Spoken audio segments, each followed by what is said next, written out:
Live from London, this is The World Today. Hello, I'm Jamie Owen. Welcome to the programme. Our top stories.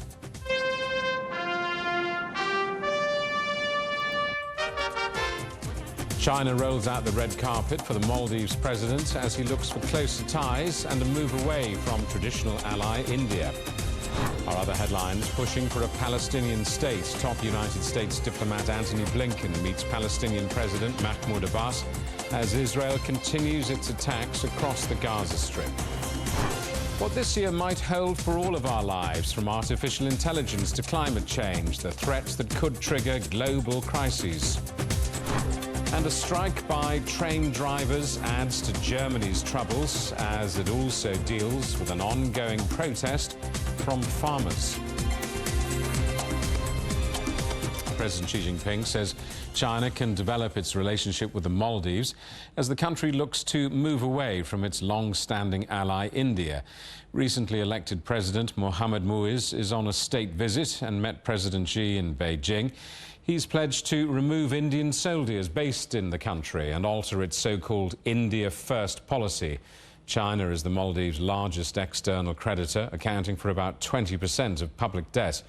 Muiz says he'll explore partnerships under China's Belt and Road Initiative and invited more Chinese tourists to visit the Maldives. Well, let's talk now to our correspondent Sun Tianyuan in Beijing. Just how significant is this visit and the talks with President Xi?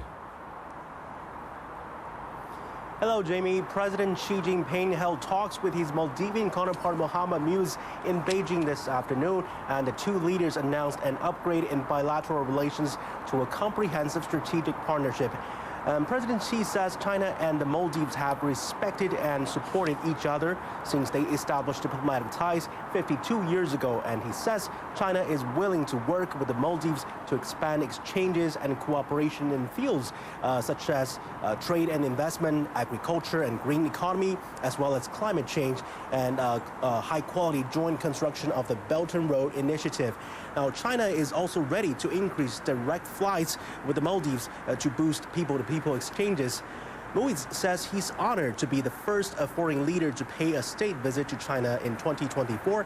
He added that the trip reflects the importance that both countries attach to the development of bilateral ties, and the visiting president says his country firmly adheres to the One China principle, and both countries firmly support one another in safeguarding their national sovereignties and independence and territorial integrity.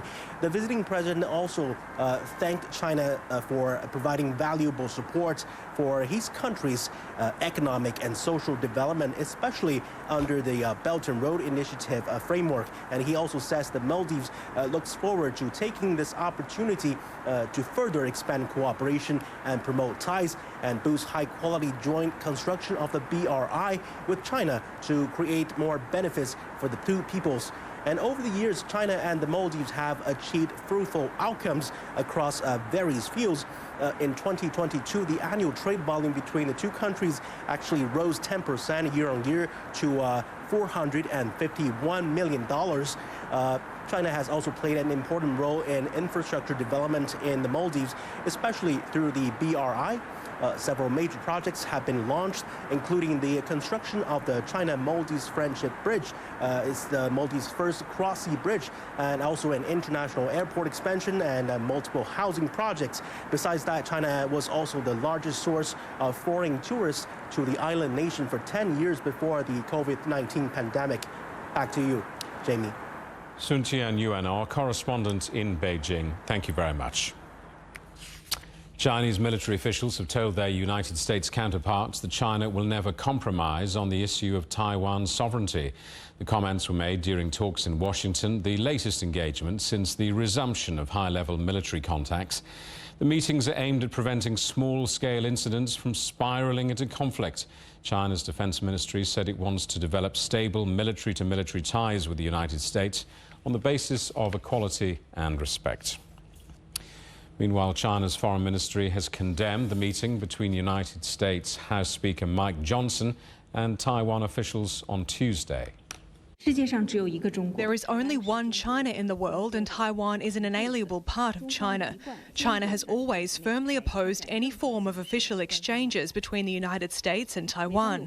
Relevant US congressmen should earnestly abide by the One China principle and the provisions of the 3 Sino-US joint communiques, and prudently and properly handle Taiwan-related issues. Stop official exchanges, stop sending any wrong signals to the separatist forces of Taiwan independence, and refrain from interfering in the elections in Taiwan in any form.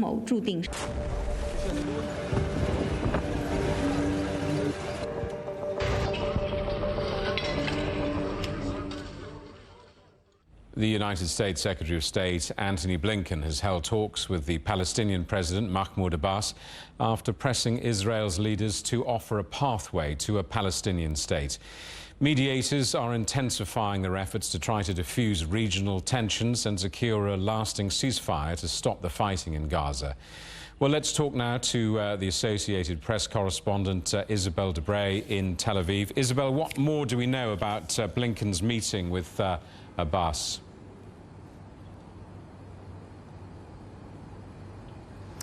As you mentioned, U.S. Secretary of State Antony Blinken was in the West Bank city of Ramallah meeting with Palestinian President Mahmoud Abbas. And we do know that the talks mostly focused on the administrative reform of the self-rule government that governs parts of the West Bank and also actually used to govern all of Gaza before Hamas took over in 2007. This is part of the Biden administration's larger efforts to rally regional support around its plans for post-war Gaza, which, according to Blinken, would include a sort of revitalized Palestinian Authority, and as well as concrete steps toward a Palestinian state. Blinken said today in Ramallah that he has actually secured commitments from various countries in the region, basically allowing the countries to support the reconstruction as well as the governing even of the Gaza Strip after Israel's war with Hamas, which of course is very important to the Biden administration. And of course, this would only happen if there was an actual pathway to a Palestinian state. And this is where things get complicated, because we do know that Prime Minister Benjamin Netanyahu's far-right coalition is staunchly opposed to the creation of a Palestinian state. And we also know that if this does just involve a sort of revitalized Palestinian Authority, it's not necessarily going to get a lot of support from the Palestinian public, which largely view the PA run by Abbas as autocratic and corrupt. Abbas is 14 years past his 4-year term. And so it really remains to be seen exactly how they plan to put this into practice. And authorities in Lebanon say they're ready for talks on long-term border stability with Israel.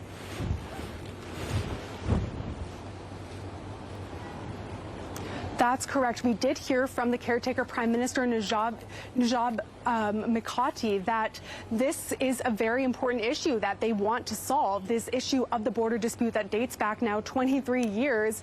And it is something that is at the heart of the tensions that are now surging between Hezbollah, the Iran-backed militant group in southern Lebanon, and Israel. We've seen those tensions actually lead to the most intense cross-border fire exchanges since the beginning of the 2006 Hezbollah war. We've seen this happen over the past few days, and both sides have repeatedly said they do not want a major escalation. And certainly Lebanon, which is in the middle of a major financial crisis, does not want a war that would be ruinous for the country. But this ultimately will end up to be a decision not for the Lebanese prime minister, but ultimately for Hezbollah, because right now it is pushed in a corner after several alleged Israeli strikes targeting Hezbollah commanders as well as a deputy Hamas commander the other week in the suburbs of Beirut. And as a result, we are still waiting to see what will happen in terms of Hezbollah's response. But we do know that from Israel's side, it continuously is saying that the window for a diplomatic solution is closing, and it threatens military action, further military action, in the case that that fails. Isabel, thank you for that. Isabel Debray from the Associated Press in Tel Aviv. Well, dozens more Palestinians have been killed in Gaza as the Israeli military intensifies its bombing and ground incursions. At least 15 people were killed in a strike on Rafah city, which Israel had previously declared a safe zone. Palestinian health officials say more than 23,300 people have now been killed in Gaza since October. The humanitarian situation across the besieged enclave is growing ever more desperate. Even if there's no ceasefire, you would expect humanitarian corridors to operate. If you see that humanitarian space is shrinking, it is way too ad hoc, it's too little, it's too late. And I should tell you that we are unable to speak to our correspondent Noor Harazin in Gaza at the moment because of the dangerous situation on the ground. We'll be trying to speak to her as soon as the situation stabilises. UK and US naval forces say they've repelled the largest attack yet by Yemen's Houthi rebels on ships in the Red Sea. The Iran-backed group launched several drones and missiles overnight, but they were shot down and no damage has been reported. The Houthis have been targeting vessels in response to the Gaza conflict, claiming the ships have links with Israel. Western countries have warned the rebels to end these attacks. Several major shipping firms are now avoiding the Red Sea. Well, thousands of people face travel chaos in Germany as a three-day rail strike adds to the problems in Europe's largest economy, which is already dealing with a week-long farmers' protest. Our correspondent, Peter Oliver, is in Berlin. Peter, just brief us on the situation there today. Yes, just behind me is Berlin Central Station. Usually this would be hustle and bustle. Right now, rush hour at the end of a working day, absolute deathly silence, as you can, well, not hear. And it's all down to the drivers' union, the train drivers' union, GDL, saying that they are not happy with the offer that Deutsche Bahn, the German rail operator, has made them. The two sides don't seem too far away, really.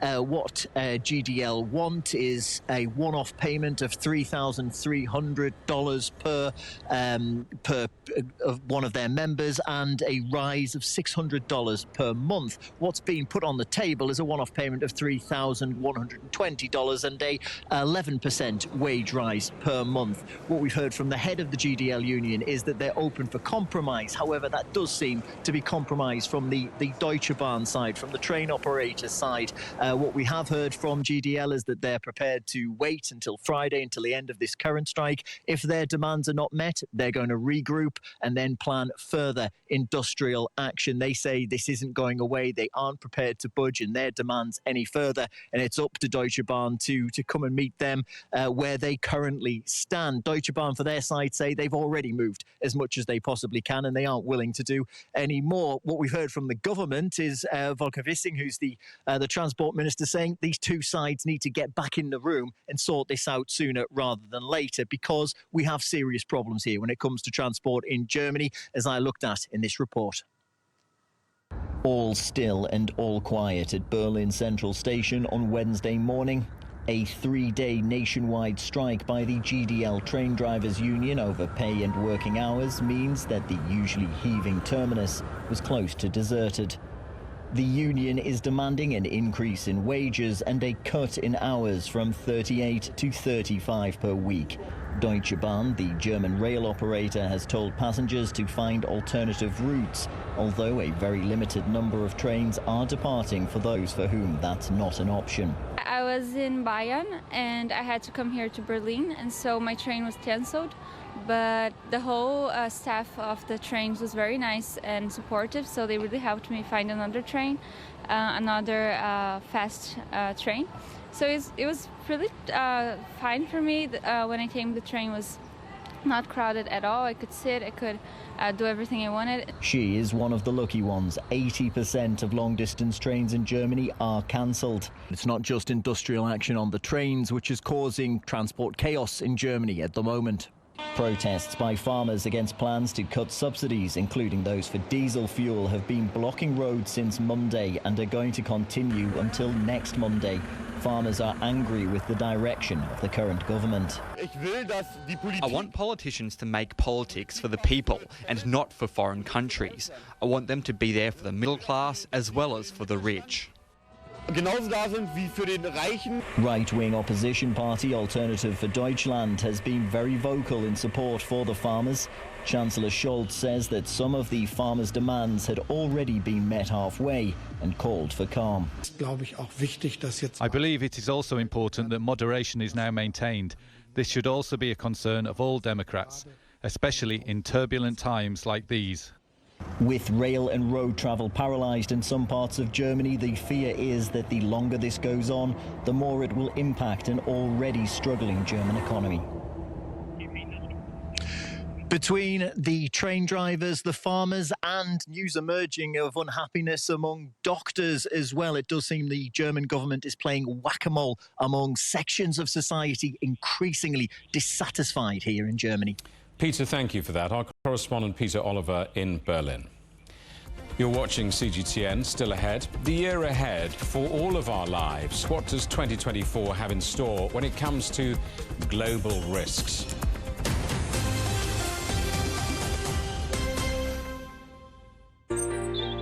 Ever wondered what's the difference between a bear and a bull market? Where are the cash cows? And who are the lame ducks? And what exactly are black swans? Grey rhinos? And unicorn companies? Make sense of it all with Global Business, only on CGTN. I think it should be more global cooperation. I would like to hear more the voice of the developing countries. Globalization has lifted more than 1 billion people out of poverty. The green transition has to happen. It's a necessity. For China and the United States are important powers in the world. What unites us is much more than what divides us. And I believe China is committed to this agenda. Join me, Juliet Mann, to set the agenda at these times every weekend on CGTN.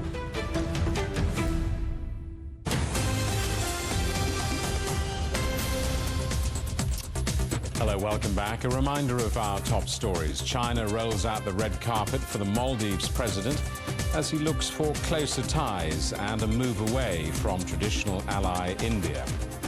Our other headlines: pushing for a Palestinian state. Top United States diplomat Antony Blinken meets Palestinian President Mahmoud Abbas as Israel continues its attacks across the Gaza Strip. And the strike by train drivers adds to Germany's woes as it also deals with an ongoing protest from farmers. At least 10 people have now been killed in Ecuador as armed gangs clashed with security forces following the prison escape of a notorious drugs lord. The president has tasked the country's military to hunt down those responsible. And as our correspondent Dan Collins now reports, even staff at a television channel became targets. Special Forces police officers raided the TV channel, arresting armed gangsters who had stormed the studio during a live broadcast. Hooded and gun-toting gangsters invaded the studio of a major television channel in Ecuador's largest city, Guayaquil, on Tuesday. Viewers watched the attack live on TV as terrified journalists and camera operators were forced to the floor by the armed men. Around 20 men carrying pistols, automatic weapons, sticks of dynamite and grenades stormed the headquarters of the TC television network. Videos on social media showed staffers pleading for help as the outlaws rampaged through the building. In response, President Daniel Noboa declared the country in internal armed conflict. This means gang members can be combated by the military as terrorists. On Monday, Noboa, who took office in November, declared a 60-day state of emergency. I have given clear and precise instructions to military and police commanders to intervene in controlling prisons. I have just signed the state of exception decree so that the armed forces have full political and legal backing in their actions. That decree was prompted by the prison escape of the country's most dangerous criminal on Sunday. Since then, several police officers have been kidnapped and car bombs detonated. A huge manhunt is underway, with thousands of soldiers and police searching for Adolfo Macias, known as Fito, the convicted leader of the powerful drug gang Los Choneros. Macias escaped from jail in the port city of Guayaquil ahead of a scheduled prison transfer to a maximum security facility. President Noboa has said he will not negotiate with, quote, terrorists. and its government has blamed the recent prison violence on its plans to build a new high-security prison and transfer jailed gang leaders. The prison service has not released information about its guards who were overpowered and held hostage by knife-wielding gang members in several prisons on Monday. Dan Collins, CGTN. Polish police have arrested 2 former ruling politicians inside the presidential palace in Warsaw in a dramatic escalation of political infighting. The former interior minister and his deputy were sentenced to jail last month for abuse of power and had taken refuge at the palace. Their arrests are the latest development in tense relations between the recently ousted Law and Justice Party and the new pro-EU coalition. Powerful storms in parts of the eastern United States have brought tornadoes, snow and flooding. At least 3 people have been killed, while more than 500,000 homes are without power and over 1,000 flights have been cancelled. A winter storm warning is also in place in Canada, where heavy snow is forecast. Now, what are the biggest threats to the world in the coming years? The World Economic Forum has been asking the experts. They've found a stark difference between the problems we will face in the next 2 years and those further ahead. Its report found the biggest short-term threat is misinformation and disinformation, fueled by the rise of artificial intelligence. But in 10 years, things look rather different. Environmental issues top the list. Extreme weather is the biggest concern, followed by critical change to Earth systems, biodiversity loss and ecosystem collapse, and a shortage of natural resources. And artificial intelligence, by the way, is then down in 5th place. So why is misinformation an immediate concern? Well, it's because of all the elections coming up. Nearly 3 billion people around the world will vote over the next 2 years in countries including the United States, India, the UK, Mexico and Indonesia. Misinformation and disinformation could disrupt these elections, undermining the legitimacy of newly elected governments and raising the risk of unrest, violence and terrorism. Well, Sadia Zahidi is Managing Director at the World Economic Forum. Extreme weather is still the #2 concern in the 2-year outlook, and climate risks are still the #1 risks 10 years out. But I think what's happened is there's so many other crises that are rising to the forefront. So mis and disinformation is one. Interestingly, the wider adverse effects of artificial intelligence are only at number 29 this year compared to 34 risks. But in the 10-year outlook, it rises to, I think, number 6 in that time frame. And that's because mis and disinformation is only one aspect of what could happen around artificial intelligence, and people are quite concerned that we're going to be so distracted with the here and now that we're not putting enough effort into artificial intelligence governance. Most of these programs today, tomorrow and the day after are full with the tragedy of wars in Ukraine, the Middle East and elsewhere. I mean, are you surprised that concern over these conflicts and others rank lower down? So I think there's 2 things. One is geoeconomic confrontation, and I think in particular with the slightly more positive signals between the United States and China, that's fallen down in the rankings, the concerns around geoeconomic confrontation. But when it comes to interstate conflict, that has definitely gone up, and that's at number 5 in the 2-year time frame. So there is concern around that kind of conflict, and then of course its broader repercussions with all of the borderless headlines that we see, and in addition what that means for global trade. You see, the tragedy about this conversation is we've had years of hand-wringing, alarming reports on climate and wars and calls to action on climate change. And now AI. Nothing changes, does it? I mean, you can trot this report out. We'll be sitting here the same time next year discussing the same thing.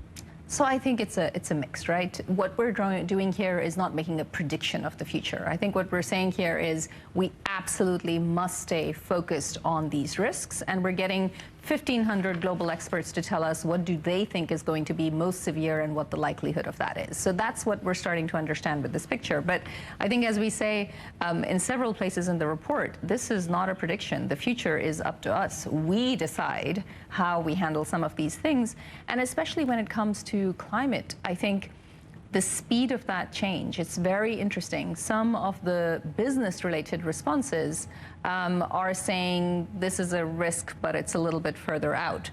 Governments, civil society, much more concerned that this is here and now and we need to be doing more around climate. WF's critics, of course, will point out that an unelected private plane flying elite trying to lecture the world not only stinks of rank hypocrisy, but is part of the problem here, particularly when it comes to the global democratic deficit. They've got a point, haven't they?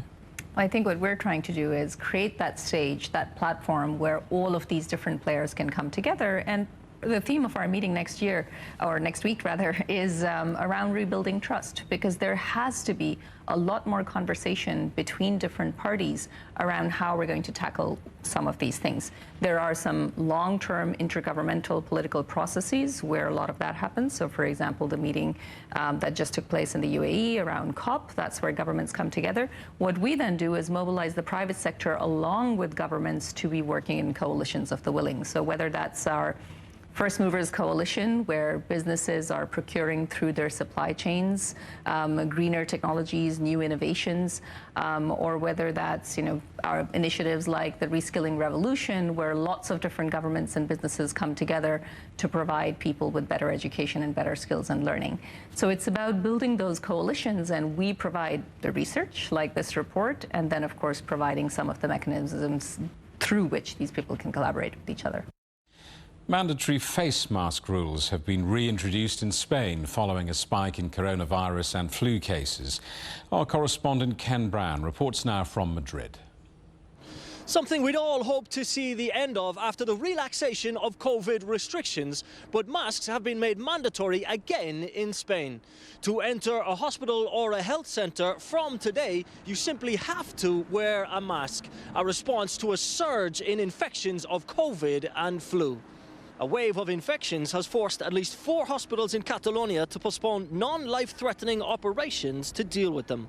Despite the high numbers, the move was met with opposition from some regional government administrations, but Spain's new Health Minister, Mónica García, overruled objections. We've talked and reflected deeply on the role of masks, especially in health centres and hospitals, when it comes to protecting both patients and health professionals. It's an effective, common-sense measure and one that is backed by scientific evidence and that is well received by the public. The move is in line with advice from the European Centre for Disease Prevention and Control, who warned that these viral and bacterial infections will continue circulating over the next few months. The EU body underlined the importance of hand washing and mask wearing, particularly in areas where patient care is provided. Spain confirmed nearly 14 million cases of COVID by the end of 2023 and recorded almost 122,000 deaths from the virus. It was one of the last countries to drop requirements to wear face masks, mandatory on public transport until February 2023 and in health centres and pharmacies until July. For now, they're back again in hospitals at least. Ken Brown, CGTN, Madrid. And that is The World Today. Thank you for watching. We're back with more news at the top of this hour. Coming up next, it's World Inside. For now, from all of the team in London, it's goodbye.